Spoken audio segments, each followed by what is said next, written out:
Монополизации у СМИ у нас нету, потому что есть в Литве, олигархов у нас нет, у нас один единственный миллиардер, и тот живет не в Литве, а тот живет в Англии. Все другие имеют там денег до миллиарда, таких больших нету. И все средства массовой информации, естественно, они или коммерческие, или государственные. Государственная одно телевидение, одно радио. Это государственное, которое содержится за деньги налогоплательщиков. Все другие средства массовой информации это коммерческие, они имеют своих хозяинов, они имеют акционеров, и у них основная задача это приносить прибыль.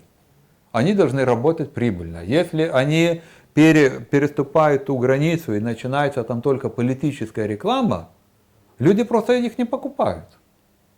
И они тогда банкротируют. У нас очень много закрылось разных изданий, которые люди перестали их покупать. Это идет голосование о денежной единице. Не нравится читать одно, уходят к другому. Вот и все. И наоборот, и стараются такие, которые становятся популярными, газеты, какие-то издания, их стараются перекупить друг у друга, какие-то группы, медиаконцерны называемые такие, да, которые за счет этого живут. А зачем его, как сказать, монополизировать? Монополизировать невозможно, потому что сколько есть газет, если они экономически целесообразно, их содержание, они живут за счет того, что в них покупают рекламу, за счет продажи рекламной площади и за счет пrenumeraты. Если они не интересны, никто их не покупает. То же самое на телеканале любом. Это известно, вот этот канал это принадлежит такой коммерческой структуре, этот принадлежит такой. А политическая партия, чтобы имела бы канал, нету. У нее нету столько денег. Откуда? У коммерческих структур, да, есть.